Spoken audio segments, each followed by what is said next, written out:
Definitely my favorite set. What are you two? You already know what time it is, bro. We are back with another video. It's your boy Reese. At that, back with another video, y'all. Definitely Today, my and today, favorite and set. today, and today, and today, and today, and today, and today, and today. We got another fucking banger for y'all, bro. You already know how I'm coming.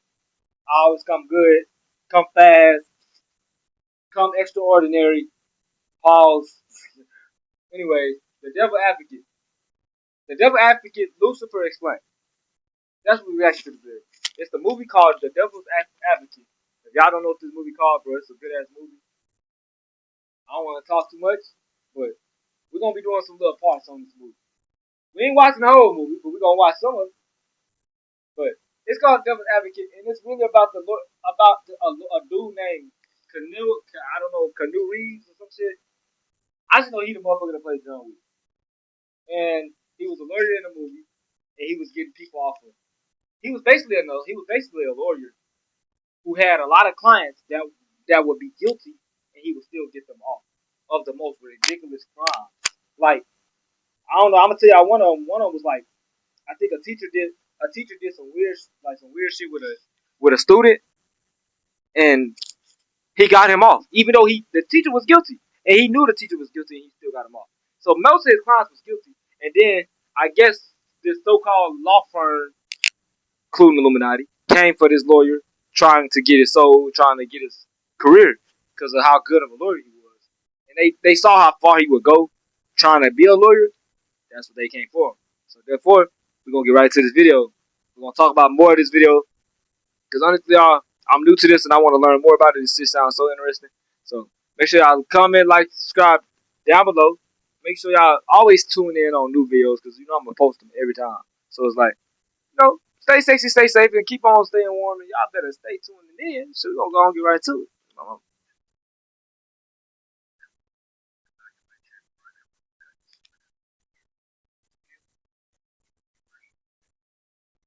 It's crazy to think. Hello everyone and welcome back to my channel where I cover all kinds of supernatural creatures. In this video I want to talk about another version of the devil. This one was recommended in the comments of one of my last videos, and it's the devil from the 1997 film The Devil's Advocate. This movie, similar to the others, does not reveal the devil right away, but in a slightly different way. Instead, it lets him sit in the background, controlling things behind the scenes without us knowing. At first, John Milton just seems like a powerful lawyer. He's rich, charming, seems untouchable, and almost too comfortable in every situation. This is some crazy ass shit. But the longer Kevin Lomax stays like, bro, in this this world, crazy the more obvious it becomes that Milton is much more than a man with influence. There's something darker hiding underneath the surface, and he has the power, as he puts it, to set the stage. What the So fuck? in this video, I want to look specifically at the devil from The Devil's Advocate. It's weird, Advocate, though. It's weird. Played by the amazing Al Pacino. I want to talk about what he believes about humanity, the strange demonic figures around him, his plan to create the Antichrist, the abilities he shows throughout the film, and why the ending proves Kevin may have stopped one plan, but escaping the devil might not be so easy. He knew that. He knew that dumb shit before he even did that. Fuck off. The story begins following Kevin Lomax, played by Keanu Reeves. He's a young Florida lawyer who has never lost a case, and he'll do almost anything to keep it that way. That detail matters because Kevin's greatest weakness is already there before Milton ever enters his life. At the start of the film, Kevin is defending a teacher accused of abusing a student. During the trial, Kevin realizes his client is guilty. For a moment, it looks like his conscience might win. He goes to the bathroom, looks at himself in the mirror, and thinks about resigning from the case. But then a reporter follows him in. The case is looking pretty bad, and the reporter says something simple, but it gets under Kevin's skin. I ain't gonna hold you, bro. If I was a lawyer, I would be stressed. Nobody wins them all. That line is important because it hits Kevin where he's weak. His you gotta really persuade it. Kevin was already struggling with what the right thing is, but the idea of losing bothers him even more. It's not just about that case anymore. He twists the whole story around her. It's about and he did the shit for real. So Kevin goes back in the courtroom, and instead the of damn lawyer away, flipped the whole story. The teacher assaulted his student. He twists the moment back in his favor. But the lawyer, and wins the he case flipped the whole story around on the student, making it seem like she was lying. The whole time she was telling the truth. But the lawyer, he's so damn good at persuading and doing what he's doing. He flipped that whole case around, made it seem like she was lying the whole time. They threw the whole case out. I'm like, that's some crazy shit, bro. He a bad motherfucker, boy. I said, that's a lawyer I need. Literally, where is he at when you need him?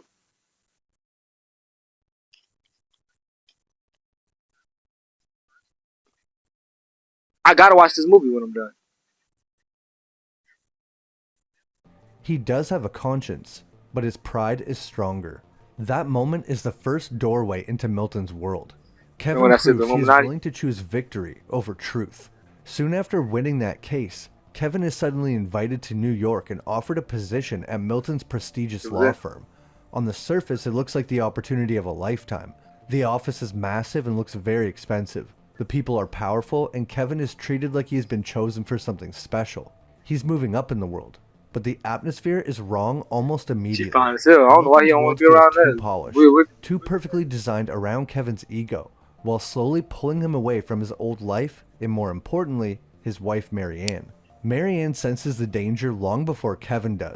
She becomes isolated when they move to New York. She notices the strange people around the firm, and while hanging out with a few of the other girls around the firm, she even sees some of their bodies change, like their human appearance is only a disguise. She tries to talk to Kevin, but he keeps ignoring her because the life and success Milton offers him is too tempting. And that is the whole point. Case after case, Kevin is defending guilty people, but keeps winning. Kevin has unknowingly made a Faustian bargain. While in New York, one of Kevin's first cases is defending a guy who is arrested for sacrificing animals. Of course, Kevin gets the charges thrown out on religious grounds. No doubt Milton has Kevin defend this guy because he is a loyal follower. Why else would this guy be sacrificing animals like that? Also, Kevin's cases are becoming progressively more, well, evil, I guess. A dude that murdered his family? First case was abuse, then animal sacrifice, then a guy who murdered his family and maid in cold blood.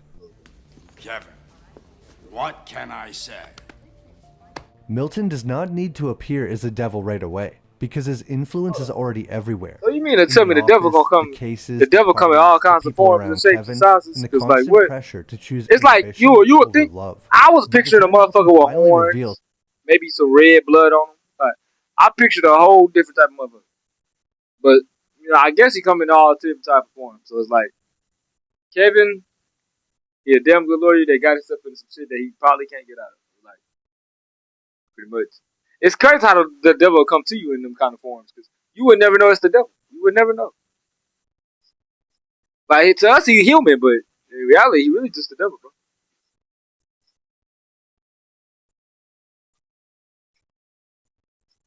What he really is, it doesn't feel like a huge surprise. See? I mean, it's still surprising, but it feels like an answer to something the movie has been alluding to the entire time. Kevin, give it up. John Milton is not just Kevin's The devil boss. got you, my boy. He is Lucifer. And by the time Kevin understands that, the devil has already placed him exactly where he wants him. Milton's entire view of humanity is built around the belief that people are easily corruptible. Man, I'll be like, man, similar to pretty much all other versions of the devil. He does not see mankind as innocent. But, unlike them, he doesn't necessarily hate them. He sees humans as prideful, selfish beings who are constantly looking for permission to do what they already want to do.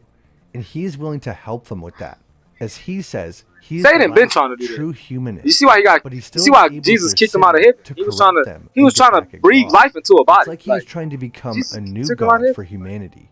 Of course he's trying to be. He want to be God, bro. That's why a lot of shit on earth going the way it's going. If you don't get approved, they give you $50 he trying to be God. That's why the world's so evil. While Kevin is having a court case, he trying to be God, but the evil version of Kevin's wife, if you know what I mean. Even though he was in court with Kevin at the same time, hinting that he can possibly be in two places at once, or maybe he was doing this to her through some kind of possession or something. Ultimately, this, and Kevin not helping her, leads to her taking her own life. Kevin accuses Milton of taking him away from his wife and causing the whole thing. And that is when we get one of Milton's most important lines. He's not the one that makes the decision. What he do? He put it in your mind for you to make the decision. Is set the stage. He come after you later. That one line basically explains. And then people get mad at him the whole time. In reality, Milton does not force Kevin to abandon his wife. He does not take control of him and make him defend guilty people. Instead, he creates the conditions where Kevin's worst traits can grow. Same for all the others around him. This connects closely to the biblical image of temptation. That's what I just said. I literally just said, I ain't tell you to do it. Eve to eat the fruit. I told you to do it. You ain't have to do it. Just He like you makes just said, the snake disobedience offered feel like a kind of Eve freedom. the apple. He takes something He didn't make her eat it. Eve ate it because she wanted to eat it. He offered it. She didn't have to take it. Same way as the devil told him to do this, he didn't have to do it. He chose to do it. So therefore, two and two don't make it right. Two don't make it. How they said two wrong don't make it right, and one wrong don't. I don't fucking know. But then two wrong definitely don't make it right. Nah, bro, that's weird.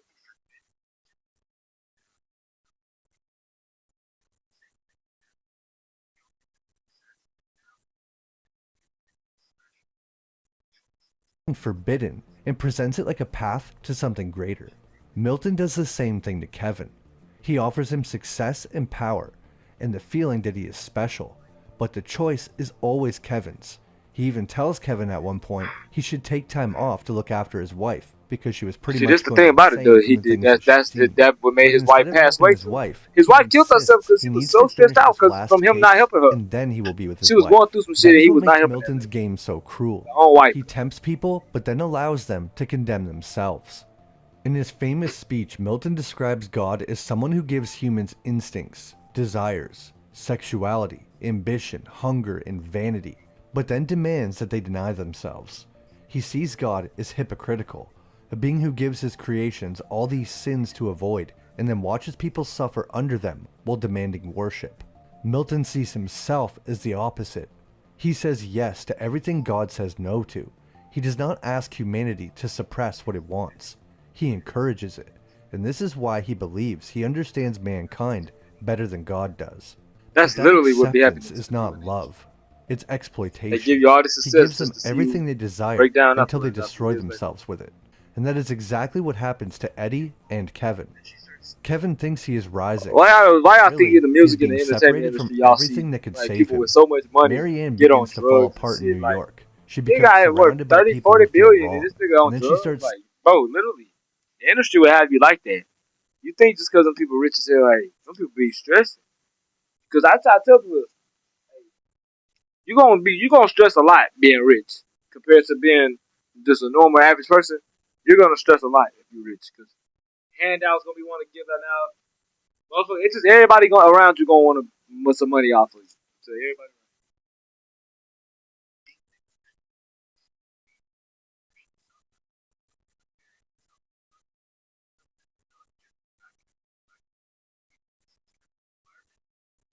seeing things Kevin refuses to believe. The more Damn. she suffered, the more Kevin buried himself in work. Milton does not just attack Kevin directly. He poisons Kevin's environment until he has no choice between ambition and his wife. And he couldn't help himself but choose ambition. The law firm itself almost feels like hell disguised as corporate America. Everyone is beautiful and wealthy, but underneath the surface, something is off. The movie never fully shows a demon or acknowledges their existence, but it strongly suggests that Milton is not alone. He has other beings around him. Whether they are demons, servants, or just corrupted humans, it's not clear. Pam appears normal to Kevin, but Marianne sees something monstrous beneath the surface. Other people in the firm seem designed to tempt Kevin, isolate Marianne, and keep the plan moving forward. Even Eddie Barzoon seems to understand that Milton's What the firm is fuck? involved in something much darker than normal criminal activity, but once Eddie becomes a threat, he is brutally killed. And while the people are killing him, we see their faces shift into these demonic forms, hinting that they might not be human at all. That scene also shows that Milton's rule about only setting the stage has limits, and sometimes the rules can be changed if absolutely necessary, especially to protect his plan. He may not be able to force Kevin to sin, but his world is still full of violence. People who threaten the plan can be removed, so Milton is not powerless. The rule seems to be that temptation has to remain a choice, especially when it comes to Kevin. In spite of all his imperfections, That shit I'm crazy. a fan Bullets going right through man. them. When Milton finally reveals himself as the devil to Kevin, he shoots him, but the bullets do nothing. Milton does not even seem afraid, so I guess that means he is basically invincible. But then the movie reveals that Milton's interest in Kevin was never just about corrupting another lawyer. Kevin's mother admits that she came to New York one time when she was younger and met Milton and then had a child. Kevin was not chosen because he Damn. was some random talented lawyer. No, for real, Kevin bro. was chosen. That just because changed the he is whole the perspective son of what I the thought. devil. What I was gonna say That now. also explains how he was always able to win his cases, no matter what. That reveal changes the entire movie. Milton has not just been watching Kevin as a potential servant like Eddie. He has been watching him as a father. Every temptation Kevin had, every case, every reward was part of a larger plan to bring Kevin back to him one day.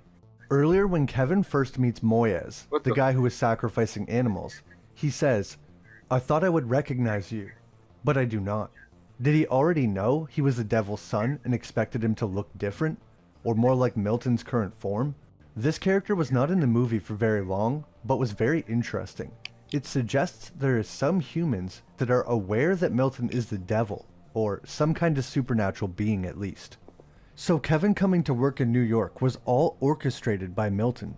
And it gets even darker when we learn that another partner at the firm, Nope. Christabella, the woman Kevin has been Nope. attracted to for most Nope. of the movie, is his No. half-sister. Nigga, no. And Milton He wants said them to a conceive a child by your child. Milton's twin. end goal with Twin, by your Kevin sister is to twin. create the Kevin, you better not do this shit. Kevin. I'm scratching my head because like Kevin. Bro. The devil, what do you be on, my guy? You are weird, G. Like, you be wanting to know, hell no. A child is crazy word. By your sister, bro, hell no.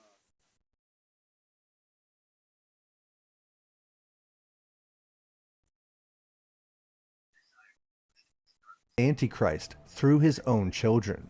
That child would not just be a random evil figure, it would be the final product of Milton's entire philosophy. Human desire pushed to its darkest limit. In a sense, a new messiah, but of sin, created from the devil's blood and humans choosing evil. Your seed is the key to a new future. After Milton reveals himself as the devil, Kevin asks him, why a lawyer? And Milton has a really interesting line where he says the law is the new priesthood. That explains why the devil would choose to become a lawyer. The priest deals with sin, guilt, judgment, and forgiveness. But in Milton's world, lawyers now hold that kind of power. They can take someone who is guilty and make them look innocent. They can twist the truth just enough that evil walks free. So for the devil, the courtroom is the perfect place to do his work. It is a place where morality can be debated, and winning can matter more than what is right. There's also another detail here that feels way too specific to be a coincidence. The devil in this movie calls himself John Milton. And John Milton is also the name of the author of Paradise Lost, one of the most famous works ever written about Satan's rebellion against God. Paradise Lost is an epic poem from the 1600s that tells the story of the fall of man, Satan's rebellion, and the temptation of Adam and Eve in the Garden of Eden. It shows Satan after he's been cast out of heaven, still filled with pride and still refusing to submit, and also still trying to strike back at God in any way he can. But because Satan cannot defeat God directly, he turns his attention towards humanity. He corrupts God's creation as a way of taking revenge on his creator, and that is very similar to what John Milton is doing in The Devil's Advocate. He is not just tempting Kevin because he enjoys watching people fall. He is trying to prove something through him. He wants to take mankind, something made in God's image, and twist it in his own image instead. That makes the name John Milton feel very intentional. The movie is almost telling us exactly what kind of devil he is. He is not only a tempter, he is a rebel who still wants to get back at God by corrupting the thing that he loves: humans. Kevin even directly references Paradise Lost. Better to reign in hell than serve in heaven, is that it? Why not? That line comes from Satan in Paradise Lost and perfectly captures Milton's worldview. The movie's not just using the name as a clever Why am I reference, falling it's asleep? using Paradise Lost as a clue What the to fuck? Milton's entire philosophy. He wants humanity to fall in a sense, because humanity is God's creation.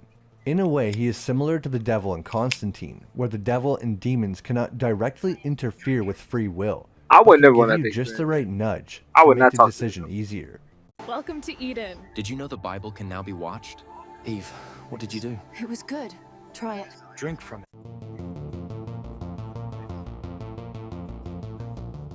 One of the most striking details we see in Milton's office is the moving sculpture behind him. The design was based on a real religious sculpture called ex nihilo, which means out of nothing, and the original sculpture is connected to the idea of creation. That makes its use in the movie really interesting. Milton stands in front of a twisted image of creation while talking about bringing the Antichrist into the world. In Christianity, creation belongs to God. God creates life and brings order out of nothing. But Milton places himself in front of this corrupted version of creation, almost like he's trying to claim that power for himself. The statue becomes a visual symbol of what Milton wants to do. He does not simply want to corrupt the world. He wants to create something in his own image. He wants his own son, his own chosen one, his own dark Messiah. Like how God had Jesus, he will have the Antichrist. And that is what makes his plan so blasphemous. He is not just rebelling against God, he is imitating God. He cannot create mankind from nothing the way God can, so he does the next best thing. He manipulates it. He tries to prove that human beings belong more to him than they do to God. And this idea of evil not being able to create and only twist what already exists is very common. Also, the statue they used behind the devil is a very famous statue, and I guess you're not allowed to just put it in your movie and make it all demonic and sexual, so they got sued because of it, and several scenes of the statue actually had to be removed from the film.